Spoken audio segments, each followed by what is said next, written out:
Supposons qu'un cuisinier a deux pots de confiture. Le pot 1 contient fraises et le pot 2 contient abricots. Le cuisinier souhaite échanger le contenu des deux pots pour que le contenu de chacun corresponde à son étiquette. Après cette permutation, le pot 1 contiendra abricot et le pot 2 contiendra fraises. Eh bien, pour réaliser cette permutation en algorithmique, nous allons simuler les pots par des variables et la confiture par les valeurs fraises et abricots. J'ai déjà écrit un algorithme pour effectuer cette permutation de contenu, mais cette version est fausse car la permutation ne fonctionne pas. Donc, ta mission consiste d'abord à identifier l'erreur, puis évoluer l'algorithme pour faire fonctionner la permutation. Ne sois pas perturbé par cette écriture.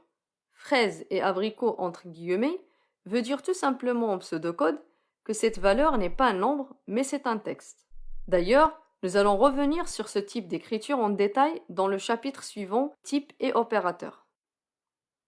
L'objectif fondamental de cet exercice est de comprendre le mécanisme de permutation et d'écrire son algorithme. Je te propose de mettre cette vidéo en pause et prendre le temps de réfléchir à la solution. Bon courage!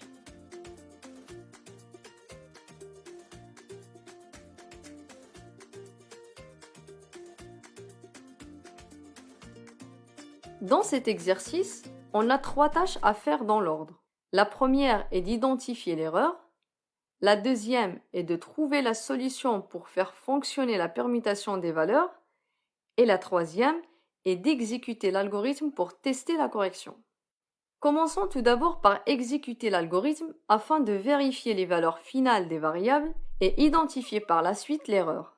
Donc, on initialise le tableau d'exécution avec 2 colonnes, pot 1 et pot 2, et 3 lignes correspondantes à la déclaration et les 2 instructions. Dans le bloc de déclaration des variables, la variable pot 1 est initialisée avec la valeur fraise et la variable pot 2 est initialisée avec la valeur abricot. La première instruction, l'algorithme affecte la valeur de la variable pot 2 à la variable pot 1. Avec cette instruction, l'ancienne valeur de pot 1, qui est fraise, sera écrasée et remplacée par abricot. La variable pot 2 conserve sa valeur car il n'a pas été changé dans cette instruction. La deuxième et la dernière instruction, l'algorithme affecte la valeur de la variable pot 1 à la variable pot 2. Donc, avec cette instruction, on remplace l'ancienne valeur de pot 2, qui est abricot, avec la nouvelle valeur de la variable pot 1, qui est également abricot. Eh bien, comme tu le constates, au début de cet algorithme, pot 1 contient fraise et pot 2 contient abricot. Et à la fin de l'exécution, les deux pots contiennent la même valeur, abricot, ce qui ne correspond pas aux besoins car on s'attend à la fin de l'exécution que le pot 1 contient abricot et pot 2 contient fraise. Si on analyse le tableau de l'exécution, on voit que dans la première instruction, on a écrasé la valeur du pot 1 en remplaçant fraise par abricot.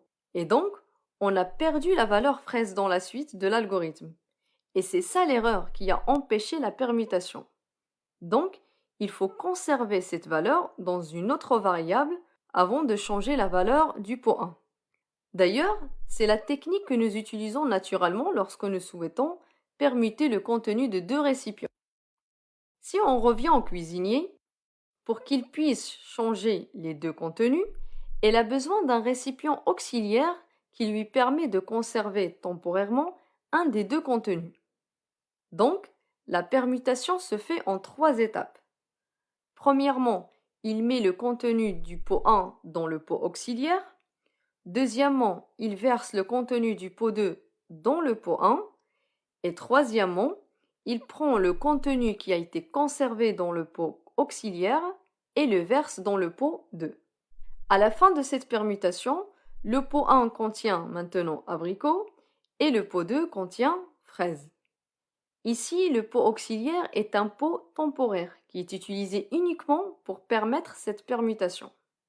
Revenons maintenant à notre algorithme pour le corriger en suivant ces 3 étapes de permutation que nous venons juste de voir. Pour éviter de perdre la valeur de pot 1 par cette instruction, il faut donc la conserver dans la variable auxiliaire. Donc, je déclare la variable pot temporaire qui ne contient aucune valeur au début de l'algorithme. Et juste avant cette affectation, qui écrase la valeur du pot 1, on stocke le contenu de la variable pot 1 dans la variable pot temporaire pour ne pas la perdre. Ensuite, on garde cette instruction qui permet de mettre la valeur de variable pot 2 dans pot 1. Et la dernière étape de cette permutation consiste à affecter la valeur conservée dans pot temporaire à la variable pot 2. Testons maintenant cette solution. Comme d'habitude, on commence par initialiser le tableau d'exécution.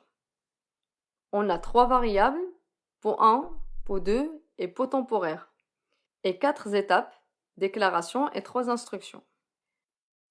À la déclaration, la variable pot 1 est initialisée avec la valeur fraise, et la variable pot 2 est initialisée avec la valeur abricot, tandis que la variable pot temporaire ne contient aucune valeur. La première instruction, l'algorithme affecte la valeur de pot 1 dans pot temporaire. Donc, la variable pot temporaire reçoit la valeur fraise. Les autres variables n'ont pas changé de valeur dans cette instruction. La deuxième instruction, l'algorithme affecte la valeur de pot 2 à la variable pot 1. Donc, l'ancienne valeur du pot 1 sera écrasée et remplacée par la nouvelle valeur abricot. Les autres variables n'ont pas changé de valeur dans cette instruction. La troisième et la dernière instruction, l'algorithme affecte la valeur de pot temporaire à la variable pot 2. Donc, l'ancienne valeur du pot 2 sera écrasée et remplacée par la nouvelle valeur fraise. Les autres variables n'ont pas subi de modification. Comme tu le constates maintenant, à la fin de l'algorithme, les deux pots ont bien échangé leur valeur initiale. La permutation que nous avons vue dans cet exercice est une opération courante, notamment dans les algorithmes du tri, que nous allons voir plus tard dans cette formation. Donc, il est indispensable de connaître et de maîtriser ce concept. Les algorithmes que nous avons vus pendant le cours et les travaux dirigés ne manipulent que des nombres pour l'instant. Mais dans cet exercice, on a manipulé un nouveau type de données qui contient des alphabets. Eh bien, il existe plusieurs types de données en algorithmique et c'est ce que je vais t'expliquer en détail dans le chapitre suivant. À très vite!